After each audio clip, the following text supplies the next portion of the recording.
Après Conakry, je vous amène à présent à Sigiri, plus précisément à Bouré-Fatoya, un district relevant de la sous-préfecture de Kintignan, où une forte pluie accompagnée d'un vent violent a fait des blessés et plus de 130 maisons décoiffées.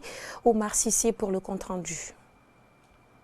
C'est ici, à Bouré-Fatoya, un district relevant de la sous-préfecture de Kintignan, qu'un vent violent accompagné d'une forte pluie a fait 7 blessés, un important dégât matériel et des familles sans abri. Le vice-président du bureau de district de Fatoya 1 nous fait le point sur la situation. Depuis le matin, nous sommes sur le terrain. Nous avons enregistré à travers ce vent violent, il y a eu 130 maisons décoiffées, 7 blessés, certains sont à l'hôpital. Nous profitons de l'occasion, au nom de mon président de district Django Kamara et tout le bureau du district de Fatoya 1, pour remercier la SAC du fait qu'elle a coupé le courant. Sinon, les conséquences allaient être plus que ça. Ces femmes victimes de cette catastrophe sollicitent l'aide des bonnes volontés.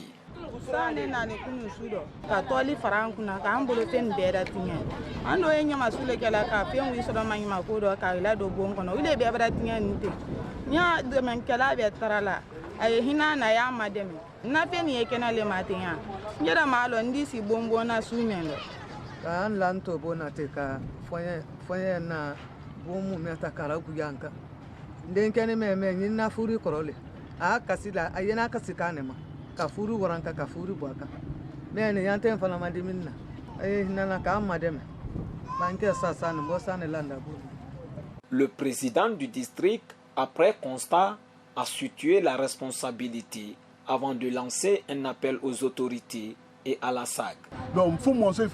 Il faut que les maçons chassent travailler. Ce qui doit être garanti, il faut le dire aux propriétaires. Mais si c'est l'argent seulement toi tu vises, ça c'est du péché. Donc nous lançons un appel solennel aux autorités à tous les niveaux et aussi à la SAG de nous venir en aide. En attendant, ces différentes familles passent la nuit à la belle étoile en cette période d'hivernage. On reste toujours à Sigiri, mais cette fois dans la sous-préfecture de Sigirini. Là-bas, les habitants du district Carrefour sont actuellement exposés à un grand danger à travers le cyanure déversé à 100 mètres du village. Pour régler ce problème, la société minière de Dinguiraye a proposé à la communauté d'immigrer sur un autre site, sauf que les conditions et la manière n'y sont pas. Plus de détails avec Alpha Lioubaldi. Nous sommes à Carrefour, un district de la sous-préfecture de Sigirini. Cette population qui vivait auparavant dans son petit paradis se retrouve aujourd'hui détruite par le cyanure déversé à moins de 100 mètres du village par la société minière de Dinguiraye. Nous sommes en phase de réinstallation. C'est la SMD qui est venue nous proposer de nous réinstaller. Faute de quoi? Faute de la cyanure qu'ils ont déversée sur le village. Les plans qu'on a présentés, on a discuté sur les plans, on s'est entendu sur les plans. Dans toutes les situations, c'est un seul plan qu'on a rejeté. Ils ont présenté une chambre. On a présenté 2 chambres terrasse. On a présenté 2 chambres salon, 3 chambres salon, 4 chambres salon et 5 chambres salon. Donc, on a rejeté 2 chambres terrasse. On dit qu'on ne veut pas voir annexe. Les femmes de ce district se voient désormais contraintes de vivre autrement depuis l'arrivée de la société. Le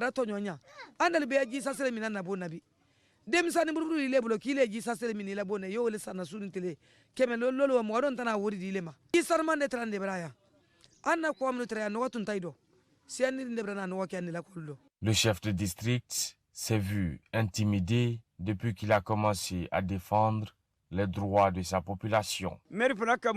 On m'a dit de signer les papiers de construction, sinon on m'enlève mon poste.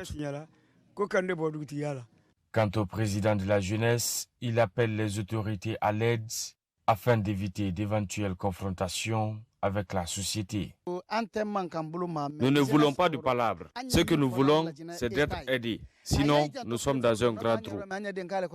A rappeler que tant qu'il n'y aura pas d'entente, la pauvre population de Carrefour continuera à payer le prix de la présence de cette société.